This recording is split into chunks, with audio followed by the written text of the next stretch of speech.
بسم الله الرحمن الرحيم. آمين. سورة الجاثية. الله سبحانه وتعالى السورة نو atugamba muyonga nayo ye Makka. Allah subhanahu wa ta'ala agamba hamim. Allah bwe agitandika yagamba bismillahir rahmanir rahim, natandise ennyukuta ensirifu nti hamim. Allahu a'lam bimuradihi, Allah yamanyi kikirwa kiyaliubirira mu kusirisa ennyukuta eyo oba ennyukuta ezo zombiriri. Tetujja kunonooza amakulu ga bintu ebyo, wabula Allah subhanahu wa ta'ala yamanyi ebyama byeyazikusikamu. تنزيل الكتاب من الله العزيز الحكيم. تنزيل الكتاب من الله. ekitabo kino kyemulaba kyassibwanga kiva eri Allah al-aziz oyo w'amaanyi atawangulwa ku ekyo ky'abasazeewo kirina okuyitawo oyagala oba toyagala. al-hakimu ate takola nsobi, buli kintu akikolera mu budde bwakyo, buli kimu wakireetera essaawa yakyo ebeera entuufu. Toyinza kubeera ng'ogamba nti Allah subhanahu wa ta'ala yali kikoze ejjuuzi oba luli, wabula buli kintu we yakigerera obudde bwakyo bwebwo, ate buli kintu bwe yakikola mu nkola gye yakikolamu kyekyo wookirabira nti talina nsobi gye yakola mu kukola kwe ekintu ekyo nga bwe yali akyagala, bwe kyali era bwe kiri era gye kinyumira. إن في السماوات والأرض لآيات للمؤمنين. إنا mazima ddala fi samawati bw'oba otunuulidde mu bwengulu eyo mu bbanga, wal ardi n'otunuulira ne ku nsi kuno kwe tuwangaalira, la ayatin kuliko ebitumala okubeera nti tuyiga, lilmuminin eri abakkiriza. Waliwo ku by'oyinza okutunuulira mu bbanga ne bimala okulaga obukulu bwa Allah subhanahu wa ta'ala. Waliwo by'osobola okutunuulira kuno ku nsi ne bimala okulaga nti Allah subhanahu wa ta'ala gyali. Katonda tumulabira ku ebyo bye yakola, naye tosobola kumulaba mu bwennyini bwa Katonda bwe, kubanga obwongo bwaffe n'amaanyi gaffe binafu. Naye ebyo bye yakola ebiri mu bwengula n'ebiri ku nsi kuno bisobola okukutuusa mu kumanya nti eriyo Katonda n'omukkiriza. Singa lilmuminin, abantu banaasalawo okubeera abaagala okuba abakkiriza, batunuulire ebyamagero, batunuulire ebyokuyiga, batunuulire ebiri ku nsi Katonda engeri gye yagikolamu. Allah subhanahu wa ta'ala bajja kumutegeerera bamukkirize nti ddala gyali munene w'amaanyi, tafaanaganako na binene bye tumanyi. وفي خلقكم وما يبث من دابة آيات لقوم يوقنون. وفي خلقكم nemukutondebwa kwammwe kennyini singa oba weetunuulidde Allah subhanahu wa ta'ala gwe kennyini ne weesoma ne weetunuulira engeri emmere gy'ogirya ate neefuluma mu ngeri ndala, n'otunuulira by'onywa ate ne bifuluma mu ngeri ndala, n'otunuulira eriiso ly'amatuugo, entegeera y'amagezi, enkuba y'omutima gwo. Allah subhanahu wa ta'ala agamba nti ne bw'oba tolina maanyi gatunuulira bya bwengula, ne bw'oba tolina maanyi gatunuulira bintu bya ku nsi kuno, wa fi khalqikum mutunuulire entonda yammwe, engeri gye yabajja gyenvudde wammwe, n'obeera amazzi, n'ojja obeera omusaayi, n'obeera ekinyama, mu lubuto emyezi 9, n'ovaayo ng'oli bebi, n'obeera ng'oyonka, n'obeera ng'otuuka mu myaka egy'obukulu, ate abwokaddiwa, ate n'oddayo obeera nga bebi, entegeera n'enafuwa, omubiri ne gunafuwa, ate n'ofa, ate bajja kuzuukiza. Weetunuulire bw'obanga osobodde okubeera ng'obuusabuusa nti Katonda taliyo. Fi khalqikum mutunuulire entonda yammwe engeri gye nabatondamu, naye yokka eyinza okutuusa okumanya nti waliyo w'amaanyi, waliyo Allah subhanahu wa ta'ala gwe kennyini noweeyigirako, gwe kennyini ne weetunuulira n'ofuuka ekyo olubaawo oluyinza okubeera ng'oyigirako okutegeera nti eriyo Allah subhanahu wa ta'ala. Ekyo kyokka oba tekikuyigiriza, wama yabuthu min dabbatin, tunuulira bye yasaasaanya ebitambula ku nsi kuno. Singa oba obitunuulidde n'otunuulira ensolo eziri ku nsi kuno, n'otunuulira ebinyonyi ebiri ku nsi kuno, n'otunuulira ebyennyanja ebiri mu mazzi, abantu abali ku nsi abateevuunya, n'otunuulira ebiwuka ebiri ku nsi kuno ebiteevuunya, singa muba mutunuulidde ebintu ebyo, Allah subhanahu wa ta'ala muyinza okutuuka okubeera nga mumutegeera nti w'amaanyi, n'asibira ennyanja waagisibidde n'etabalumba, n'abeera ng'ensolo azitadde mu nsiko omwo, mulimu eziri omuddo, mulimu eziri ennyama, nga zirina okulya ennyama buli lunaku, naye ng'ate ennyama teggwaawo. Allah subhanahu wa ta'ala n'atonda ebinyonyi, mulimu ebiri ennyama, nga birina okulya ennyama buli lunaku, ate ennyama yaabyo n'etaggwaawo. Allah subhanahu wa ta'ala abagamba nti mutunuulire ebintu bye nasaasaanya mu nsi muno, nabyo biyinza okutuusa okubeera ng'ojja kutegeera nti Allah subhanahu wa ta'ala gyali byonna ayatun, byakuyiga, byonna ayatun byamagero Allah subhanahu wa ta'ala abituteera mu nsi muno tusobole okumutegeera liqaumin yuqinun eri abantu abaagala okubeera nga bamatira nti Allah subhanahu wa ta'ala gyali era yasaanidde okusinza. واختلاف الليل والنهار وما أنزل الله من السماء من رزق فأحيا به الأرض بعد موتها وتصريف الرياح آيات لقوم يعقلون. Allah subhanahu wa ta'ala wekiba tekikumaza agambye wa ikhtilafi llaili tunuulira enkyukakyuka y'ekiro wannahari engeri gye byewanyisiganyamu akati kiro n'avaawo musana ne gujja musana n'avaawo kiro n'ajja enkyukakyuka eyo singa obeera ng'ate ggwe gy'okutte eyo naye esobola okubeera ng'ejja kutuusa okumanya obukulu bwa Allah wama anzala Allah tunuulira Allah subhanahu wa ta'ala singa obadde oyagala ate kuyita mu ngeri ya byamazzi minasama'in agava mu biraawo min rizqin ne mufulamu ebyokulya amazzi be gatonya ebisolo ne byeyagala ebinyonyi ne byeyagala abantu ne byeyagala ebyennyanja ne byeyagala ebiwuka ne byeyagala tunuulira amazzi ago nga mwe muli riziki yammwe fa ahya bihi al-arda Allah wana amazzi ensi yammwe ebadde efudde ng'ekaze n'agiwa obulamu ba'da mautiha oluvannyuma lw'okubeera nga nammwe mukakasizza nti buli kintu kye mwasiga kibadde kifudde wa tasrifi riyahi tunuulira entambula y'embuyaga ne zidde eno ne zidde eri ne zitasobola kumenya bimera byammwe ne zibeera nga ku nsi Allah subhanahu wa ta'ala zitaddewo okubaweereza byonna ebyo bw'oba obitunuulidde okuva gye tuvudde ayatu bikumala okubeera lesoni enkulu ayatu bikumala okubeera ekyokuyiga nti waliyo Allah subhanahu wa ta'ala oyo omusaasiza atusaasira ku nsi kuno ebintu ebyo teyabikola ng'azannya buzannyi ebintu ebyo byonna byakuyiga liqaumin ya'qilun singa byonna omuntu alina amagezi abigatta wamu tayinza kuviira waawo nga tategedde nti Allah oyo yenna nnyini buyinza asaanidde okusinza. تلك آيات الله نتلوها عليك بالحق فبأي حديث بعد الله وآياته يؤمنون. Allah subhanahu wa ta'ala agenda maaso nga tugamba tilka ayatullahi agonno mateeka ga Allah subhanahu wa ta'ala gowuliddaawo gonna tujja tugakusomera natiluha alayka tugakusomera gwe nabbi Muhammadi bilhaqqi ng'ate ge mazima gennyini buli muntu alina amagezi agakakasa nti ddala byaye fabi ayi hadisin kale basuubiddeyo mboozi kyendala yonna baada Allahi oluvannyuma lwa Allah okubeera nti abanyumiriza oluvannyuma lwa Allah okubeera nti abaleetedde Qur'ani babuulira amazima wa ayatihi oluvannyuma lwa Allah n'amateeka ge oluvannyuma lwa Allah n'ebyamagero bye oluvannyuma lya Allah n'ebyo byatubuulidde byajjaakola yu'minuuna banakkiriza kyolowooza oluvannyuma Allah okubabuulira abo abatakkiriza ti Allah yakola kino ng'atege mazima ebyo tukusomesa Muhammadi kiki ky'osuubirayo abantu abalala kibajja okukkiriza nga babadde ebya Allah babisudde mu guluka ekitegeeza nti tebakyakkiriza bwe banaabanga ebyo tebabitegedde abo si baakukkiriza. wailun likulli affaakin athiim. Allah subhanahu wa ta'ala agambye wailun ebiwoobe wailun olusenyi lw'omuliro olwailun okubonaabona likulli kuli eri buli affaakin omuntu omulimba athiimin omwonoonyi omuntu omulimba ennyo. Allah subhanahu wa ta'ala agamba nti mu nsi muno mulimu abantu abalimba beefaanaanyiriza okubeera nti bamanyi Katonda ne bamuwaayiriza buwaayiriza. Allah subhanahu wa ta'ala n'agamba nti nze nnyina sizaala ne baga nti wazaala sizaalibwa ne baga nti wazaalibwa ne babeera nga balimba ne balimba ne Katonda waabwe. Allah yeegaana ate bo bamulumiriza asiimi ne babeera nga ku nsi kuno batambuza embeera y'obwonoonyi. Allah subhanahu wa ta'ala abeera nga abagamba nti okubonaabona kubalindiridde abo abalimba ne babeera nga bwe tubagamba nti eriyo okuzuukira ne babeera nga baseka busisi ate ne babeera nga ku nsi kuno bagenda mu maaso n'okwonoona. Allah abagaye ebiwoobe bibalindiridde olunaku lw'enkya. يسمع آيات الله تتلى عليه ثم يصر مستكبرا كأن لم يسمعها فبشره بعذاب أليم.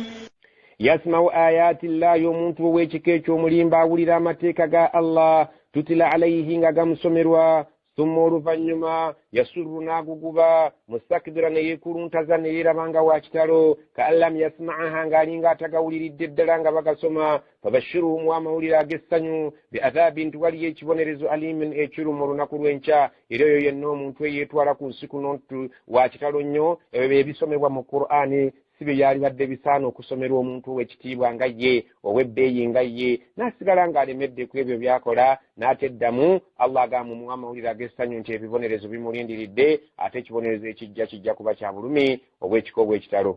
وإذا علم من آياتنا شيئا اتخذها هزوا أولئك لهم عذاب مهين. وإذا علم من آياتنا شيئا بكمتاند نابيرانغا متيكا غفاينا كاتجدمو اتخذها هزوا agenda kajerega agenda kasekereranga kyekyo kusekerera n'agenda kafudde ekintu ekyokunyumya nenga si kunyumya kya kuyiga wabula ekyokujerega nga agenda ajerega ulaika abantu ab'ekiko ekyo lahum adhabun bajja kufuna ekibonerezo muhinun ekibanyomesa okubalagira ddala nti bawansi eri Allah subhanahu wa ta'ala bali tebalina kye bazitowa.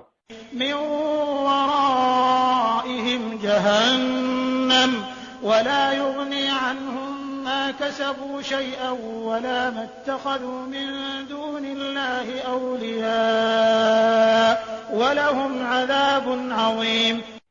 ومن ورائهم غاتم ما سغابwe jahannama waliyo muliro jahannama bwe banaamala okubazuukiza wano mu nsi wala yughni anhum ma kasabu shay'an nga tewali kigenda kubeera nga kibagasa mu ebyo bye baakola n'akamu n'akeddagala byonna bye baakola kuno ku nsi Allah agenda kubisazaamu tebigenda kubeerako kye bibayamba n'akamu n'akatono. Allah subhanahu wa ta'ala agamba wala mattakhadhu min dunillah wadde ebyo bye baateekawo ebitali katonda awliyaa nga babisuubira nti bye bijja okubataasa tebigenda kubeerako kye bibataasa mu maaso ga Allah walahum adhabun adhim bagenda kubufuna ekibonerezo ekigenda okuba ekinene. هذا هدى والذين كفروا بآيات ربهم لهم عذاب من رجز أليم. هذا هدى ينن القرآن kijikuleetedde nga bwe bulungamu Allah subhanahu wa ta'ala bw'asazzeewo omulembe guno ogusembayo bwere nga batambulira ku Qur'an eno. والذين كفروا بآيات ربهم abana wakanya mateeka ga katonda waabwe lahum adhabun bajja kufuna ekibonerezo min rijzin alim ekiri mu bibonerezo ebirabika nti bigenda kubeera nga bibonerezo bibi eby'obulumi ennyo.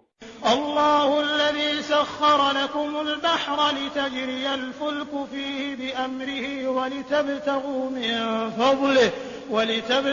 من فضله ولعلكم تشكرون.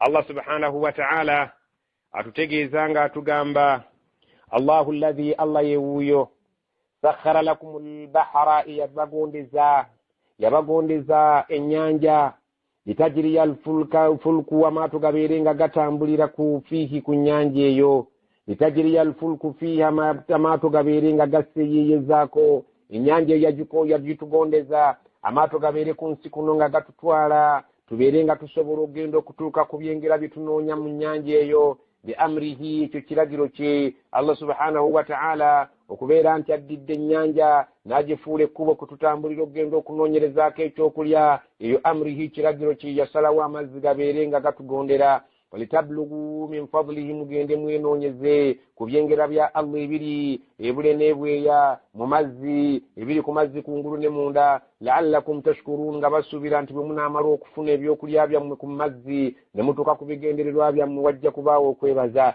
n'ekyo mu tusomo by'omuntu asomoka n'agenda n'adda n'avuba n'akomawo naye n'alya ebyennyanja mitwalo na mitwalo n'abulako akagamba nti alhamdulillahi rabbil alamin yeebaze Allah subhanahu wa ta'ala yamugondeza ennyanja n'amugondeza n'ebyennyanja n'akulira okwo ng'avuba abaana be ne bali abakyala n'ayambala n'azimba naye n'atabaako ke yeebaza nti alhamdulillahi rabbil alamin okusiima Allah yamugondeza ennyanja eyo so nga bangi bafiiramu abalala Allah subhanahu wa ta'ala n'abawonya. وسخر لكم ما في السماوات وما في الأرض جميعا منه إن في ذلك لآيات لقوم يتفكرون. wasakhara lakum n'abagondeza ma fi samawati bemulaba eyo mu bbanga wa ma fi lardi ne bemulaba ku nsi kuno jamian minhu byonna byonna okuva gyali ebyo ne bibabeera nga bibawulira. omwana omuntu asobola okukama ente, omukazi asobola okukama ente, omusajja asobola okubeera nga agenda okuyigga mu nsiko n'ayita mu misota n'akomawo. byonna Allah subhanahu wa ta'ala yabitugondeza okuva gyali ng'asuubira nti tuneebaza. inna mazima fi dhalika byonna mu ebyo byetwogera la ayati mulimu ebyokuyiga, la ayati mulimu ebyokulabirako ebiraga obuyinza bwa Allah liqaumin eri abantu yatafakkaruna abalina okulowooza. قل للذين آمنوا يغفروا للذين لا يرجون أيام الله ليجزي قوما بما كانوا يكسبون. قل للذين آمنوا قام بكرزا يغفر للذين بسنوابه لا يرجون بتين السوبي أيام الله انت الله ينزوك باتو ساكن نكوين كامبوي. Allah subhanahu wa ta'ala anti ayinza okubatuusa mukaddako ebiseera ebizibu abatalina ssuubi babasonyiwe bambi. Allah subhanahu wa ta'ala ayina okubonereza naye bonna abatasuubira nti Allah subhanahu wa ta'ala asobola okubeera nti ajja babonereza mu basonyiwe. liyajiziya qauman, Allah balinda olunaku lwajja okusasula abaana Adamu abasasule nga buli muntu bamusasula okusinziira kutya liyajiziya qauman bima kanu yaksibuuna, okusinziira ku nsi kuno ng'abantu bwe baali bakola emirimu gyabwe emibi nga bwe baali bakola emirimu gyabwe emirungi. Allah bw'ajja okubasasula nga kwasinziira buli muntu okusinziira mu neeyisa gye yali nga yeeyisaamu. Allah subhanahu wa ta'ala agamba man amila salihan falinafsihi wa man asaa fa'alayha thumma ila rabbikum turja'un. man amila salihan, omuntu alibeera ku nsi kuno ng'avuddeko nga yakolanga birungi, falinafsihi akakase nti ebirungi ebyo bigenda gasa omwoyo gwe ku lunaku lw'enkomerero. waman asaa, omuntu alibeera ku nsi kuno nga bye yakola tebyasanyusa Allah, fa'alayha, kimanyi nti ebibonerezo bigenda kudda eri mwoyo gwe. thumma oluvannyuma ila rabbikum, wa katonda wammwe, turja'un, mukakase nti gye mugenda okuzzibwa. Allah subhanahu wa ta'ala gyagenda okubazza mwenna. Allah subhanahu wa ta'ala lujja kuba lumu mwenna abazziiri Allah subhanahu wa ta'ala. ولقد آتينا بني إسرائيل الكتاب والحكم والنبوة ورزقناهم من الطيبات وفضلناهم على العالمين. ولقد آتينا بني إسرائيل الكتاب، twawa bani Israila ekitabo kyaffe nga kyekitabo ky'Ettawureeti kye twawa Musa alayhi salam abeeringa alamuza nakyo babanu Israila nga kwe baba batambulira, abanakkiriza kwe bajja okuyingirira ejjana, abanaagaana kwe bajja okuyingirira omuliro. walhukuma ne tubawa okubeera nti basajja baali b'amagezi n'obulamuzi nga bwe babeera basazeewo ensonga, buli muntu amatira ddala nti Allah subhanahu wa ta'ala bw'atyo kwe kulamula kwe. wannubuwa twabassaamu obwannabbi baffe, bannabbi bangi, bannabbi baavanga mu bani Israila abayitirivu. warazaknahum, twabagabira babani Israil min at-tayyibaati, ebirungi bingi nnyo. jukira ekiseera nga Musa amaze okubasomosa ennyanja, Allah subhanahu wa ta'ala n'abateeka mu nsi n'abasiza almanna wassalwa, ebyokulya n'enva, ng'abeeranga nga balya emmere ne balya n'enva nga biva eri Allah subhanahu wa ta'ala. Allah kyagamba nti abantu abo wafaddalnahum, twabasukkulumya ala alaalamiina, ku bitonde ebyaliwo obudde obwo. Allah subhanahu wa ta'ala n'abawa enkizo ne babeeranga be bantu Allah subhanahu wa ta'ala mwe yalondanga bannabbi, ebitabo n'abeeranga bibayisizaamu. Allah subhanahu wa ta'ala n'abawa amagezi ne babeeranga basobola okufuna okulamula okukwatagana ne Allah subhanahu wa ta'ala byayagala. n'abawa ebyokulya, n'abawa enva, n'abawa ebyokunywa, n'abasomosa, n'abeeranga abawonyeza obubi bwa Firaawo, n'abasumattusa okubeera nti battibwanga abaana baabwe abalenzi, abawala ne babeeranga be balekawo ekisobola eggwanga ery'okuggwaawo. Allah agamba nti abantu abo twabawa enkizo nnene ku bantu abaaliwo obudde obwo. وآتيناهم بينات من الأمر فما اختلفوا إلا من بعد ما جاءهم العلم بغيا بينهم إن ربك يقضي بينهم يوم القيامة فيما كانوا فيه يختلفون. وآتيناهم twaba بينات وبنينيف وبلغا من الأمر انتي بلي كباكولا kiragiro kyaffe yali Tawreeti. Allah subhanahu wa ta'ala yabawa ettawureti eyali ennyonnyola nti buli kye baakola nga kyava eri Allah subhanahu wa ta'ala nga kiragiro kye. Fama ikhtalafu, abantu abo tebaayawukana, tebeetemaatema, baali nga bali bumu, nga bali ku kitabo kyabwe, ekitabo kya tawureti, nga bonna bakikkiririza wamu. Era nabbi Muhammad sallallahu alaihi wasallama yali tannaba kujja, nga bali basanyufu nnyo, nga bamulindirira nti singa anaabazze bajja kubeera nga bakolagana naye, ne babeera nga bamwagala nnyo okubeera nga bamulindiridde. Naye eky'omukisa omubi bwe yajja nga tava mu bani Israila nga bwe gwali okuva edda, baawalana muwalane, ensaalwa n'ejja ng'ebakwata. Allah kyagamba nti fama ikhtalafu, tebaayawukana, abantu abo baali kimu okuva edda, illa okujjako min ba'di, oluvannyuma ma jaa'ahumul ilmu, ng'okumanya kubajjidde ye nabbi Muhammadi, bagayan bainahum, ne bawulira ensaalwa wakati waabwe. Inna rabbaka, mazima katonda wo, yaqdi bainahum yawma alqiyama, ajja kulamula wakati waabwe mu bwenkanya ku lunaku lw'enkomerero, fima kaanu fihi yakhtalifun, mu ekyo kye baayawukanamu. Abamu ku bo bakkiriza ne bagamba nti okusinziira ku nabbi ono azze Omuwarabu tetumukkiriza, banu Israila abatono mu bo bakkiriza, abalala ne bawakanya, naye nga bawakana lwa nsaalwa, kubanga tavudde mu Bawarabu, tavudde mu bani Israil abatono ennyo nga Abdullah ibn Salam. Abantu abo babeera nga